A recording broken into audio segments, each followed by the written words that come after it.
your community, I have a real office.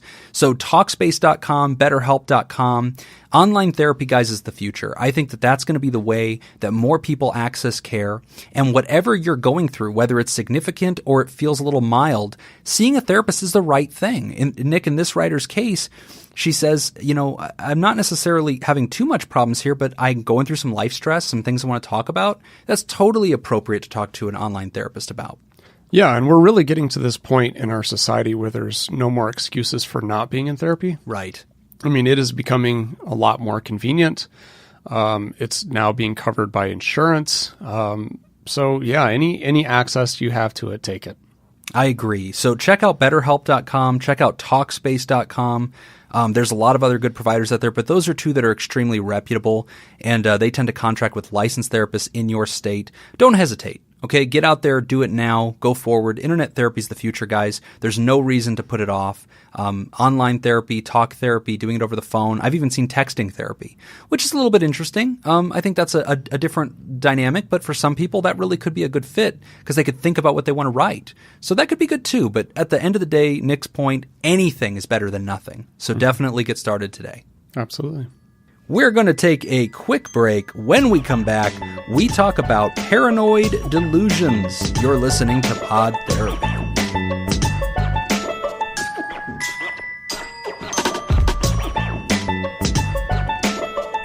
We're back. You're listening to Pod Therapy. This next question is from a woman whose friend is delusionally paranoid.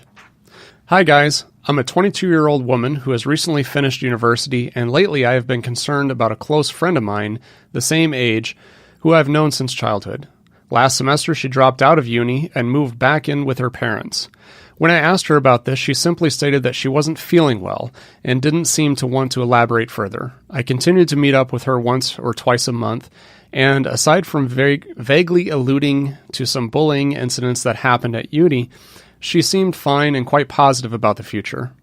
The last time I saw her was 2 weeks ago, when a group of us went to a bar and she was quiet and zoned out. When I asked if she is okay, she said she has a headache and hadn't been sleeping well. I didn't think more of it until yesterday on Facebook when I saw she had posted a very long status. In it, she claimed, among other things, that her bullies have broadcasted information about her on TV throughout Asia, we live in Europe, and that her neighbor is trying to frame her for child molestation, that the government has been doing experiments on her while she sleeps and spying on her, and that everywhere she goes, people call her ugly, a slut, and a child molester. Reading all about her delusions and possible hallucinations obviously shocked and scared me a great deal. I managed to find contact details for her dad and called him. He asked me to send him what she had posted, which I did. I was surprised today to get a message from her asking to see me next week, as I had assumed she would be hospitalized, but I agreed to meet with her. Now I'm very uncertain how to behave and how to act in her presence.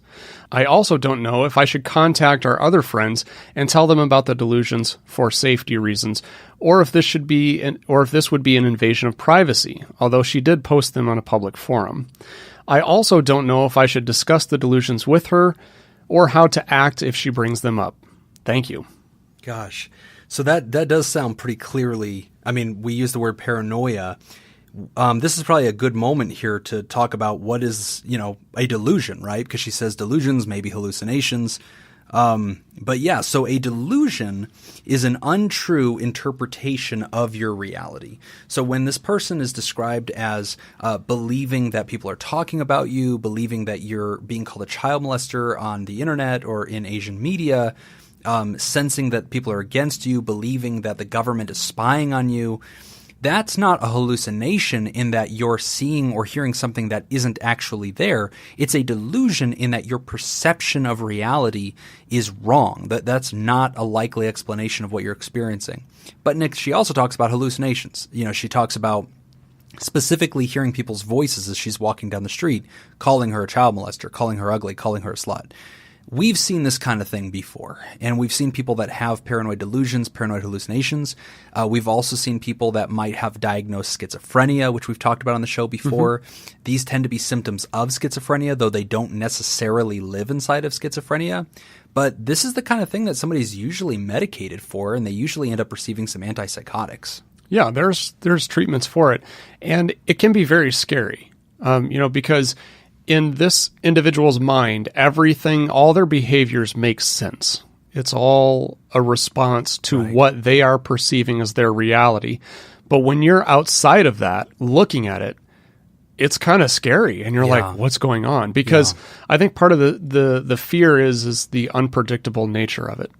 Right. When we're in a situation where we can't predict an outcome, that's anxiety, right?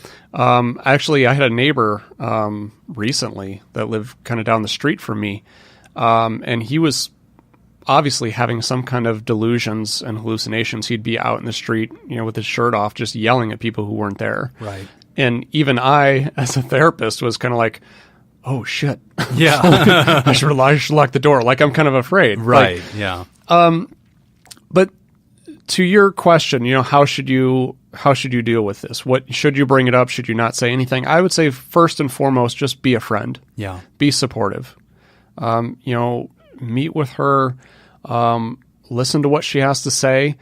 I would say you can challenge a lot of those. I think that could be good. And obviously she has a relationship with you. She wants to meet with you. If she brings it up, then she obviously trusts what you have to say. You could be an ally, and you could really help her kind of sort some of this stuff out. Mm-hmm. So that's where I would start. First and foremost, just be supportive.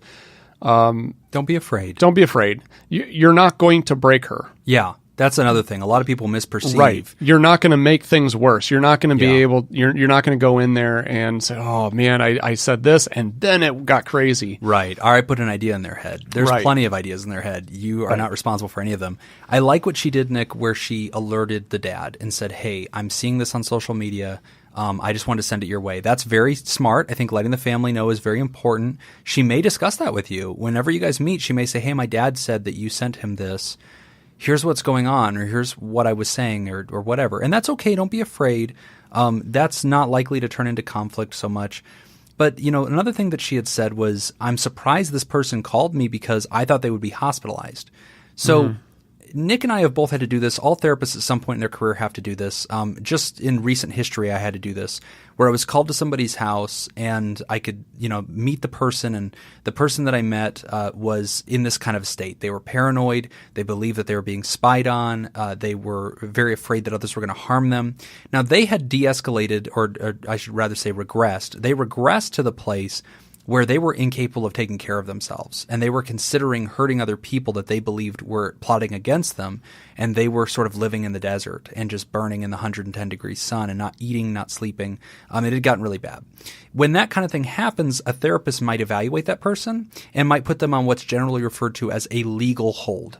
And that's whenever we call the police, we call an ambulance, we sign paperwork that sends them to a hospital to be evaluated. Now, in your friend's case, it doesn't quite sound like she's at that place where she lacks the ability to care for herself or she represents a danger to others. And so because we don't have that yet, it'd be unlikely that somebody's going to force her into hospitalization. But conversations that you're having with her, that your dad is having with her, might further reveal the need to get into a therapist or go see a doctor. Mm-hmm. And if she's lucky enough to have that experience, they're probably going to prescribe her some antipsychotic medicine and see if that takes away some of these delusions. Yeah, and I don't know what the laws are in Europe. Yeah. But that it is a frustrating part of what we do in dealing with this is getting someone help if they don't want it. Because ultimately, regardless of what delusions they're having, right, if they are not a harm to themselves or someone else, it is not a harm to anybody to be posting crazy stuff on Facebook, right, or to be in your backyard screaming at people who aren't there, right, or just bizarre behaviors. None of that is a threat to a person. Yeah. So in that case, even if they got them into the emergency room on a psych hold, right, what are they going to do? They're going to meet with them. They're going to hold them until they no longer display those symptoms, or let me rephrase that. Not until they no longer display the symptoms, until they're no longer a threat. Yeah, that's it. It's a very small criteria. It's very baseline. And you're right. And the doctors can't just put medicine in them without their consent. Right. That's not an option. And this person's from Europe, Nick, but if spouting paranoid nonsense nonsense online was something that we could do anything about, Oh, there'd be entire television networks in America that would have everybody hospitalized. Half of my extended family would be in an institution. Yeah. Half of the Twitter universe would at some point have been evaluated by now. So it only comes down to personal care and harm to others. Whenever a sense of health is in danger, then we can do something about it. But I encourage you, as Nick said, encounter her, talk to her, learn, ask questions, be curious, don't be scared, and then don't be afraid to open up communication with family members. You don't have any kind of confidentiality commitment to her. You're not a healthcare professional. So, it's okay to, if you see something, say something. Yeah, and first and foremost, come from a place of love and support. Yes, don't be fearful. But great question. Yeah, great question. Please feel free to update us. Let us know how that encounter went. If that's another question for the show, great. If it's just an update to let us know how things are turning out, we'd love to hear more about it. Yeah. Thank you for writing in. We're going to take a quick break. When we come back, we hear from a man destigmatizing pedophilia. You're listening to Pod Therapy.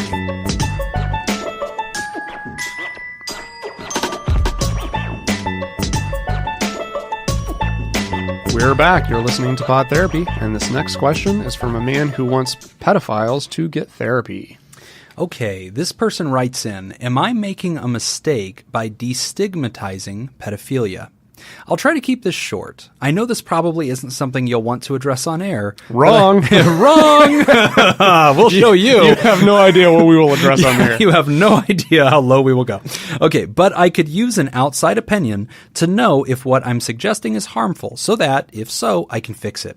I recently wrote an article about something that has a lot of my friends and me very upset, the push to normalize pedophilia.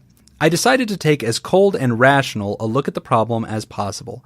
I suggested that the best course of action is to not normalize the disorder, but instead to destigmatize and encourage actively getting help for it.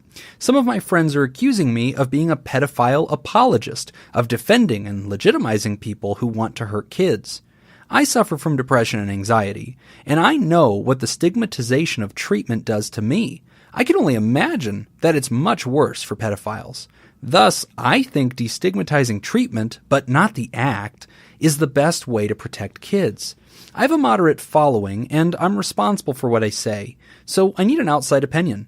Am I making a huge mistake in advocating for this? Am I putting kids in danger? Wow. Yeah, so off the bat, I appreciate the honesty. Absolutely. And this is a really good question because there's kind of this immediate reaction that you get. Yeah. Because of what we're talking about, because of the subject matter, right? But then underneath of that, there's a legitimate point in that.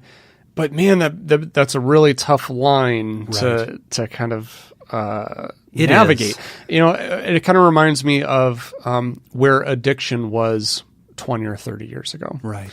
When it's seen as, because let me clarify how I understand this before I go into it. Right.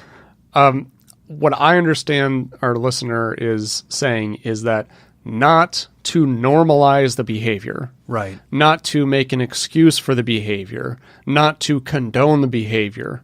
But remove some of the stigma in order to get the person help. So that's the main goal, getting the person help. Not saying, hey, we should legalize this and make it okay. Right. This obviously hurts children. And actually, that's where I want to kind of jump in. So in the Diagnosis and Statistic Manual, 5th edition, the DSM-5, the Psychology Bible, it gives us a list of what we call paraphilic disorders, and these have to do with sexual interest. So one of them might be voyeurism, which is the desire to peeping Tom other people, right? Frauderism, which is the desire to rub up against an unsuspecting civilian on the bus or something like that. So the reason that the DSM wants to classify these as disorders is because most of them cause harm. So whenever there's no harm and it's just in your head, there's no necessarily disorder because you're not acting that out, right? We can't observe a behavior. Now, if it's causing you a clinically significant amount of distress, then it is a problem and you should get a therapist to talk to you about it, right? Right. Now, pedophilia is basically the sexual fascination with people who are classified as children, who are under the age of 18.